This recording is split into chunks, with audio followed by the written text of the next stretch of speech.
Rat GUI tutorial on how to customize your interface. So as soon as you open and you see this interface, you're ready to start. And this interface, as we explained already in the introduction, has a few key parts like the model browser, the viewport, the node editor. But there are also other windows like the processor, which shows the calculations that are running or that have been completed. This interface can be fully customized, for instance, by docking windows in different places. And what do I mean by that?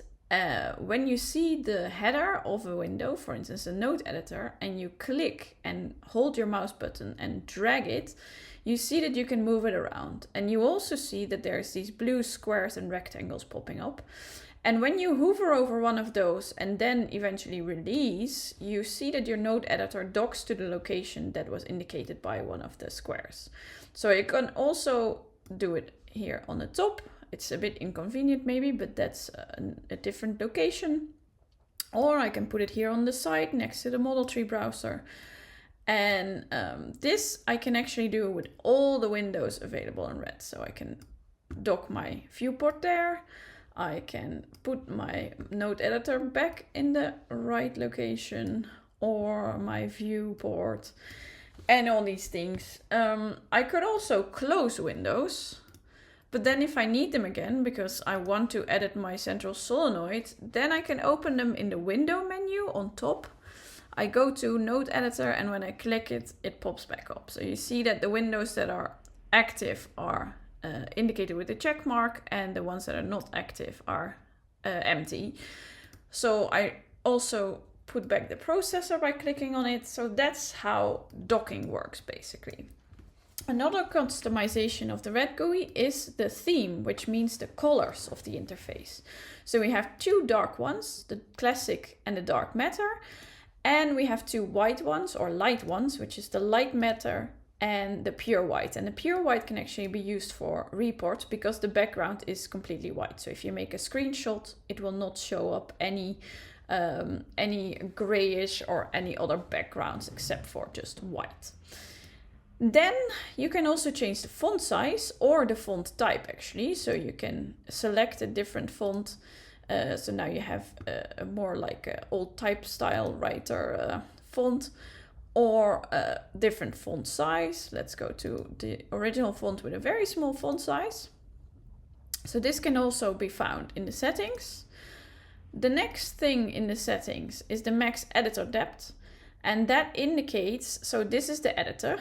It's now set to 2, and that means that if you have an object with 5 levels below it, so in this case the toroid has 4 levels, it's the toroid plus 3 other ones, you see only 3 levels, because the depth is afterwards, after the main object, how many things appear in the node editor. So with this 2-level setting, you see the toroid editor, the mirror editor, which is second in the list.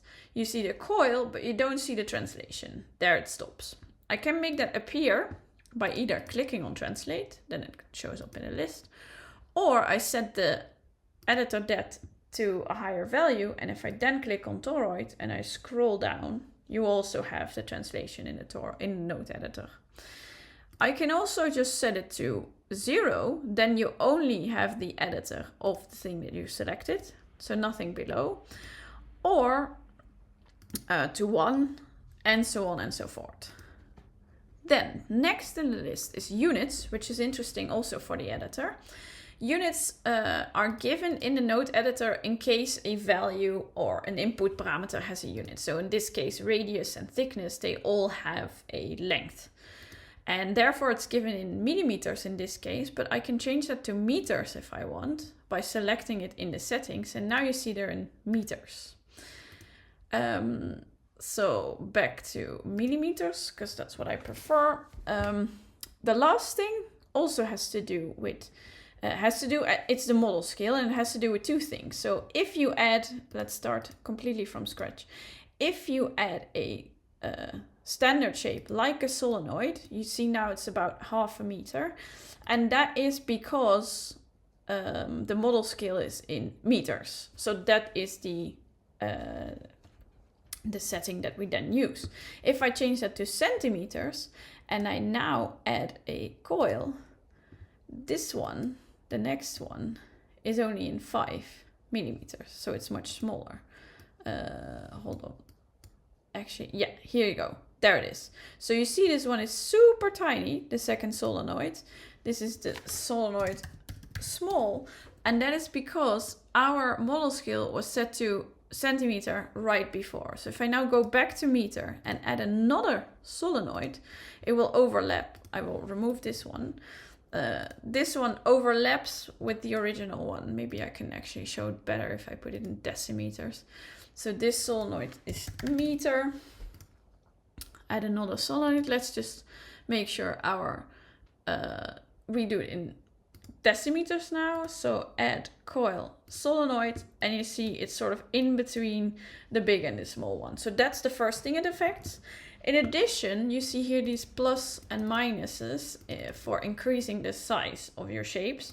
And the model scale affects the step size taken. So if I set this in millimeter, you see the step size is now on the order of millimeters. While if I set the model scale to centimeters, no, that's maybe not a big enough difference, to decimeters, if I now start changing here, now you see that the change is much bigger.